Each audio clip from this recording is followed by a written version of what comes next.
What is up, you beautiful people out there on the internet? It is I, Michael Shockman, here with our next episode of D&D 5e Simplified here on the DM Shockman Institute. Thank you so much for joining me. Hope you guys will enjoy this little episode into the first of the two half-caster classes in our last little jaunt through the classes of D&D 5e and the PHB, that being the Player's Handbook. Today we are going to be focusing on the Paladin, the Holy Warrior, the Crusader, the general around knight, and in previous editions lawful stupid person of the party. Really quick before we dive into things, two really quick things. First, please be sure to like and subscribe. It helps out immensely with the algorithm here on YouTube. I really appreciate it. Thank you so much in advance. Love you all. And secondly, please comment down below with where you came from and how you found the video. I've been having a lot of people coming in and subscribing lately. I've also been sharing a lot of these videos to a lot more places these days. I've been really lucky to find a couple of really awesome communities that have been willing to show their support and everything like that. So thank you all so much. Hashtag Garblag Games. Love you all so much. You guys are awesome. But yeah, please leave a comment down in the description, down in the comments box, with where you came from and how you found the video, and tell me what you like about what your favorite video of mine that you've seen so far is. I would really appreciate it. Thank you so much. And with that out of the way, folks, let's dive into today's episode of D&D 5e as we cover the Paladin. Oh! Okay, so I am going to be reading off against this, off of the thing, so bear with me. You guys shouldn't be able to see my face at this point. I'm going to be switching over to things. Anyway, so the Paladin gets, first off, gets a D10 to their hit die. They also, at higher levels, they get 1d10 plus their Constitution modifier in terms of their hit points, and their hit points, in terms of their proficiencies, they get all armor and also shields. They also get access to all simple weapons and all martial weapons. They get no tool proficiencies, and their two main saving throws for the class are Wisdom and Charisma, kind of like a alternate version of the Paladin or of the Warlock in that same regard. And their skills, they get to choose two from either Athletics, Insight, Intimidation, Medicine, Persuasion, or Religion. And yeah, they get access to a bunch of different stuff, including, but not limited to, Divine Sense, which essentially allows them, within a 60-foot range of themselves in a circle, it allows them to detect undead, fae, demons, and aberrations up to 60 feet around them. And they basically just know, it's like a radar ping, and it's really kind of cool. They also get Lay on Hands, which is a quick pool that they get to draw from to be able to heal people or themselves.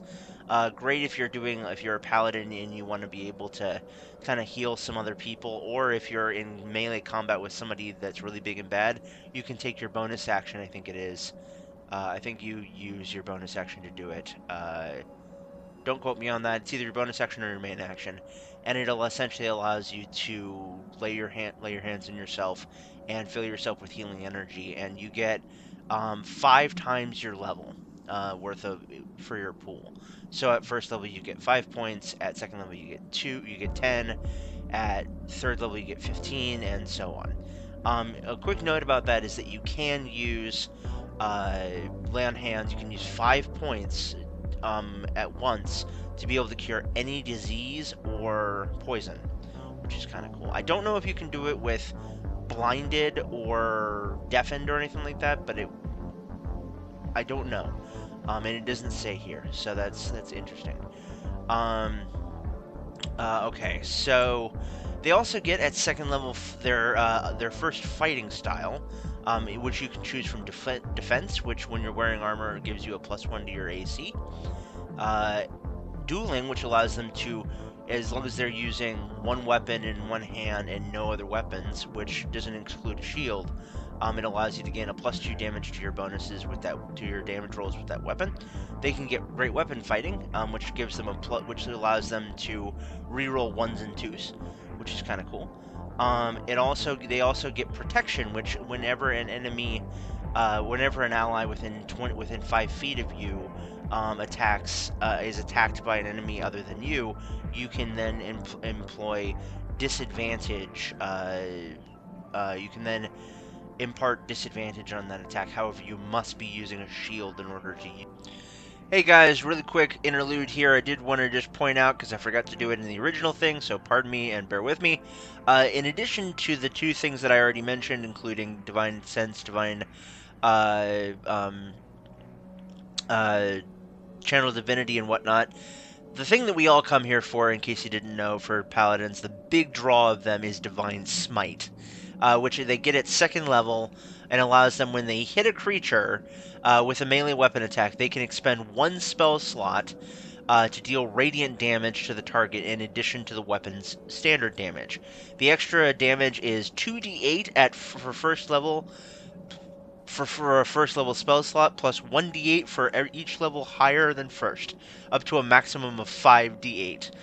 The damage increases by 1d8 if the target is an undead or a fiend, to a maximum of 68. So, at 1st level, if you're doing it up against an undead bone warrior, and you use a 1st level spell slot for smiting, instead of doing your standard weapon damage plus 2d8, you do your standard weapon damage plus 3d8 of radiant damage, adding to the stuff. Just wanted to point that out. Thank you so much, and back to the show we go. Woot!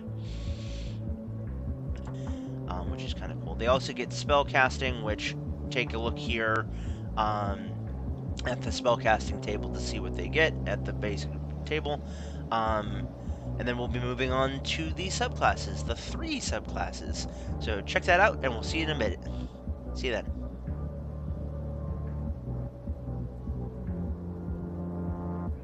Got it? Good. Alright, so for the first subclass, we're going to go down the list. The first subclass is this. We get access. The first subclass in the PHB is the Oath of Devotion. These guys are essentially the defenders, the traditional quintessential knights, the knights in shining armor. They're very much the stock standard paladin. Check out the things right above, and then I'll give my feelings on these guys. So check it out, and we'll be right back. Got it? Good. Okay, so the Oath of Devotion, like I said, it's basically the stock standard knight, the paladin who does great works of charity and of defense in honor of whether it be their god or their church or their kingdom. They're very much the quintessential all-around knight in shining armor. I would highly recommend playing these guys if you want to play like an All Might from My Hero Academia, or maybe I don't know, like a Lancelot or something like that. Who knows? I don't ever play Devotion Paladins. I just don't see the point. I mean, they have some really cool abilities, like, for example, they have their 2 Channel Divinities. They get Aura of Devotion, which at 7th level allows any friendly creature within 10 feet of you to be not charmed. It basically allows you to not have that, and then at 18th level it increases it to 30 feet, but they also get Sacred Weapon, which basically allows them to have a magical weapon all the time, even if they're not using a regular magical weapon, and it goes up and up and up as time goes on. And then last but not least, they also get, obviously, Turn the Unholy, which does not mean that they get Turn Undead, but they also get other things that are unholy, which is kind of cool. And then the main thing that differentiates, just as a fair warning, the main thing that differentiates the different paladins are their capstone abilities for their different subclasses. For the Devotion Paladin, you get something called Holy Nimbus, which at 20th level as an action you can emanate an aura of sunlight. For 1 minute, bright light shines from you in a 30-foot radius, and dim light shines for an additional 30 feet. Whenever an enemy creature starts its turn in the bright light, the creature takes 10 radiant damage. In addition, for the duration, you have advantage on saving throws against spells cast by fiends or undead. Once you use this feature, you can't use it again until you finish a long rest. So basically, you turn into a giant light bulb. Definitely the traditional type of paladin that I would recommend for somebody who wants to be more of an undead hunter or a champion of the just.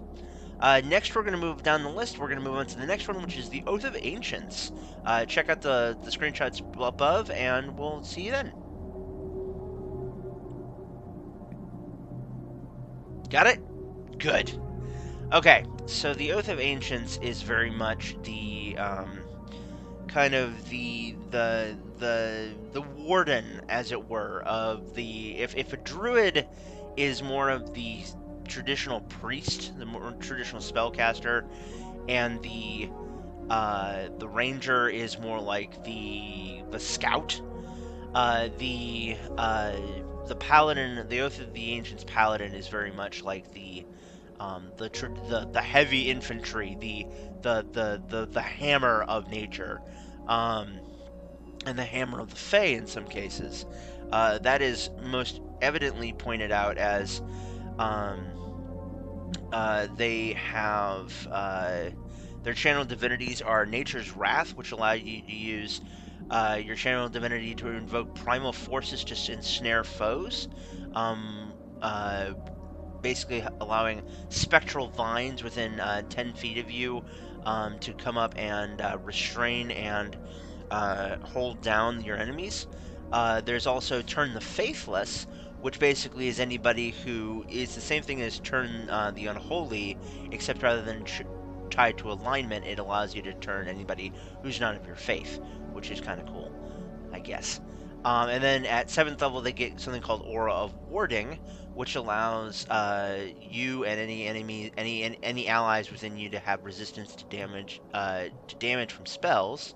So it's not so much it's not like it is with the Devotion Paladin, but it's its own flavor. And then at 15th level, they get something called Undying Sentinel. Starting at 15th level, when you are reduced to 0 hit points and not killed outright, you can choose to drop to 1 hit point instead. Once you use this ability, you can't use it again until you finish a long rest. Additionally, you suffer none of the drawbacks of old age, and you can't be aged magically. So you basically become immortal at 15th level. That's kind of cool. That's really funny. It actually doesn't say that you don't age, but you don't suffer any of the drawbacks of old age, so that's kind of up to interpretation. And then it caps off at 20th level with Eldritch Champion. You can assume the form of an ancient force of nature, taking on the appearance you choose. For example, your skin might turn green or take on a bark-like texture, and your hair might become leafy or moss-like. You might sprout antlers or a lion-like mane. Using your action, you undergo a transformation. For 1 minute, you gain the following benefits. At the start of each of your turns, you regain 10 hit points. Whenever you cast a Paladin spell that has a casting time of 1 action, you can use it instead as a bonus action.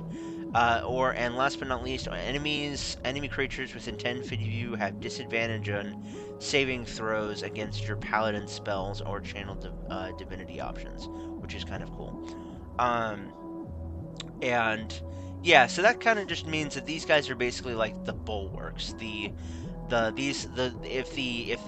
the Oath of Devotion was more of the spell-based offense, these guys are more of the tanks of the group. Which then leads us into the third and final subclass, which are the smashy boys of the group, that being the Oath of Vengeance. My personal favorite form of Paladin. From what I can tell from my research, the favorite of a lot of different people. I mean, it's the best. But anyway, guys, check out the screenshots right up above, and we will see you in a minute.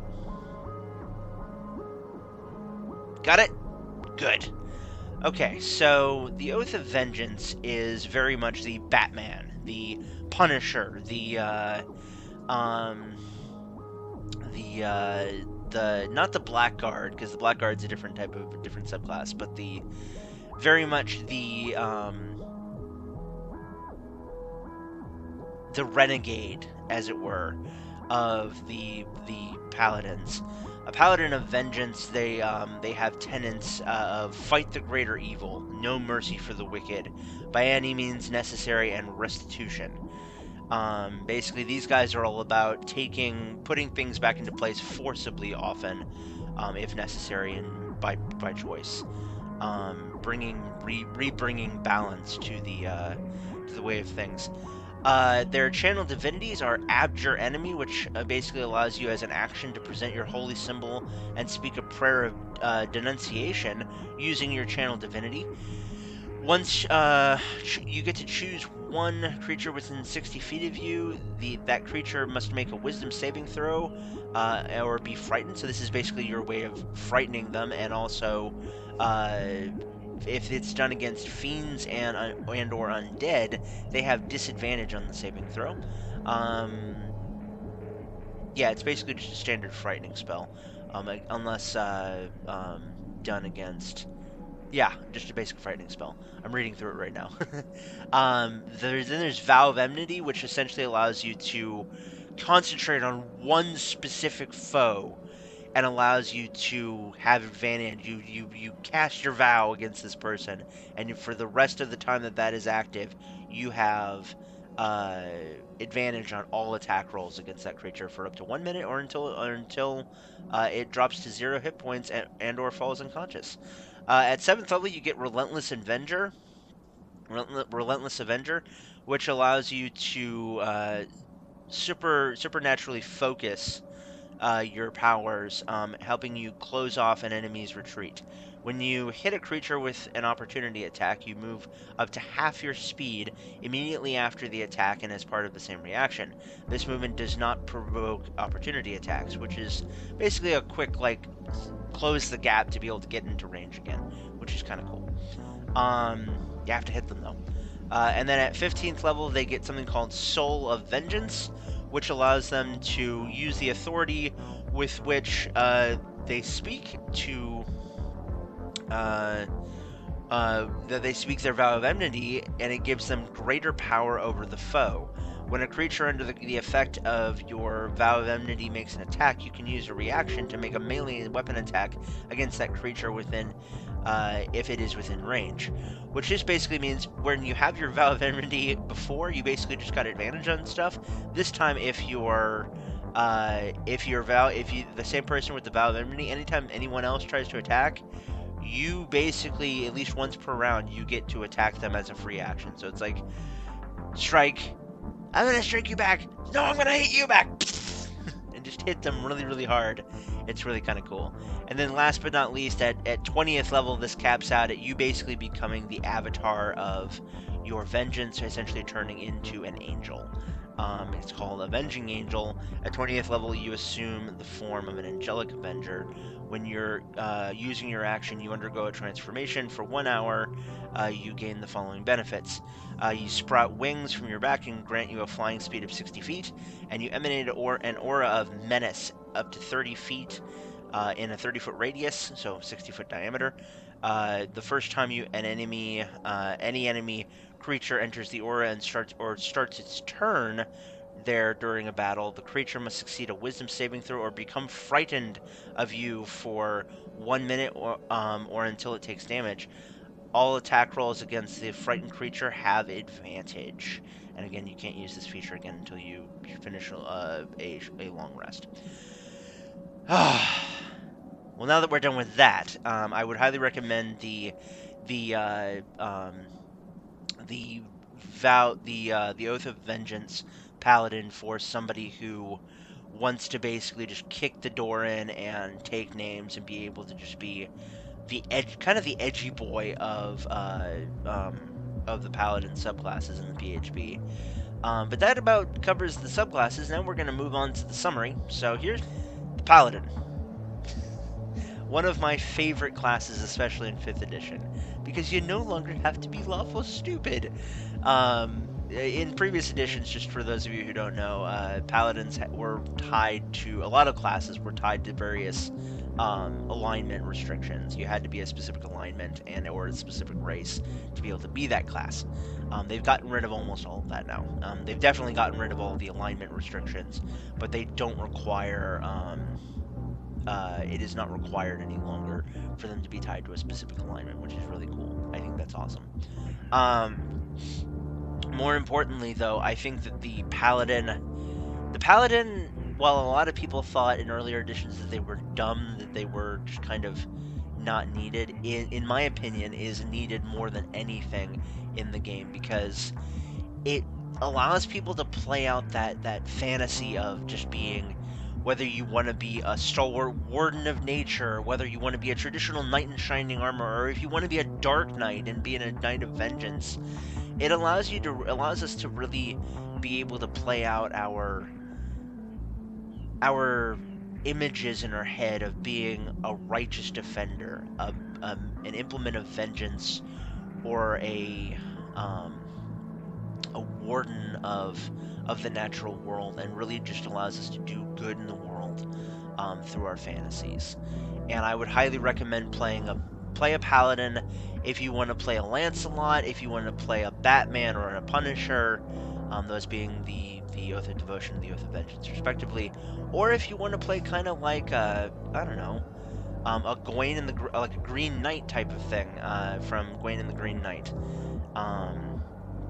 From King Arthur, if you want to play an Oath of the Ancients.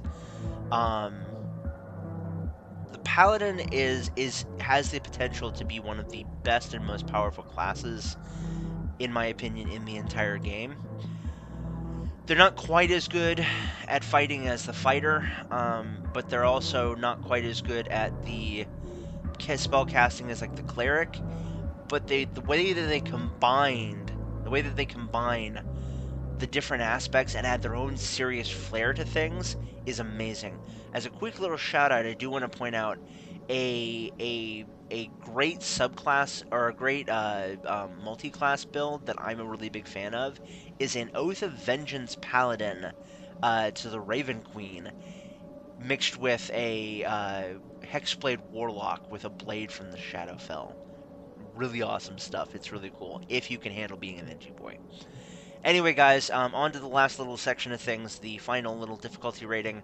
I would have to say that because of there's not as much spell casting with a paladin, and their abilities are pretty straightforward. In fact, I would even say that they're even more simple in a lot of ways than the than the fighter. So honestly, the paladin, I would have to say, uh, the only thing that really makes a paladin kind of complex is their oaths, their oath tenets, which basically allows them to keep their power, which is really dependent on your DM. So check with your DM. But I would have to say that the oath or the paladin itself is probably a high intermediate to low advanced. It's a little hard to get the hang of at first, but once you do, it is a great class to play, and I would highly recommend it. Anyway, guys, that's been today's episode on the Paladin. Thank you so much for joining me. Please do me one last little favor. Please follow the links down in the description. You know what they do. You know where they go. You know what to do. I really appreciate it. Stay tuned for next week when we cover the last class in the thing, in the player's handbook, that being the Ranger, the second of the two half-caster classes. But until next time, guys, remember as always, I'm Michael Shockman. I've been your host and commentator. Until next time, keep it real, keep it safe, keep it healthy, and we'll see you guys again soon in the Institute. Bye-bye, guys.